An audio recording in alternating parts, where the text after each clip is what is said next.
sister of Pompeii, destroyed by the volcano of Vesuvius in 79 AD. So it's kind of cool that you get to see real antiquities, the real deal, but in the context of this fake but real Roman villa. Okay, so shall we proceed and take it from there, please, adults? And it's kind of fun to see a real Greek play. You get to sit in the theater. They put out nice, comfy, padded cushions and backrests.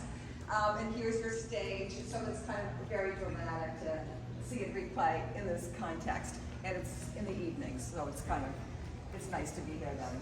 Things about this pot, and I like to show it to visitors, is it's never been broken. Now, you've probably seen Greek vases at other places, and if you look at them, you can see they've kind of been pasted together, okay? This pot is pretty perfect, and that's its original lid. So it probably survived intact by ultimately ending up in somebody's tomb, because, otherwise it probably would be broken. You admire the shine of this and how, it kind of gleams here. The red, you can see a black figure on a red background, or you can see red figures on a black, on a black background. This is the older technique. The red is the color of the clay. That's just plain old Athenian clay.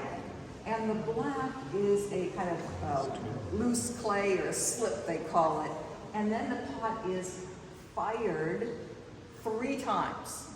And to make it turn out just like this, they have to they vary the temperature and the amount of oxygen they're allowing into the kiln.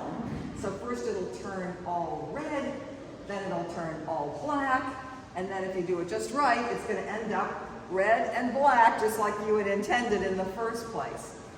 We would see skin, we would see hair. He's really there, okay? But of course, if you, unwrap him, you kind of wrecked him. You're not going to put him back together again. So rather than do that, they did the next best thing, which is to take him to the hospital for a scan. So this mummy went to UCLA, and he went through the scanning machines. And we have a photograph on that side. It just shows the hard tissue. It doesn't show the soft tissue, but he's really all there, although not completely there, because remember, to make a mummy, you have to take out certain organs. Usually they make a slit on your left side, take out your stomach, intestines, liver, and lungs, although this guy has his lungs left in and his heart removed, which is a little strange. The brain comes out. Anybody know?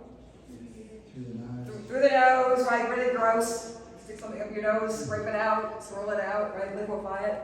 Then cover the body with salt, not a tablespoon, but heaps of salt.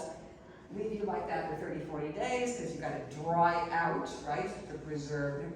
Wash them off, and then start that process of wrapping them up and all that linen cloth, no toilet paper, soaked in resins and oils. Okay. From the scan, you can imagine they learned a lot of information. What would you deduce? What do you think? This is the real mummy. Unbelievable. So a lady who has snakes for hair, Medusa. So there's Medusa, that horrible lady with snakes for hair, and you look at her, you turn to stone. Why are you decorating with a monster lady? Right? She's at the bottom of every lamp. The Romans and the Greeks had this idea that evil things repel evil things. So she's there as a protective device.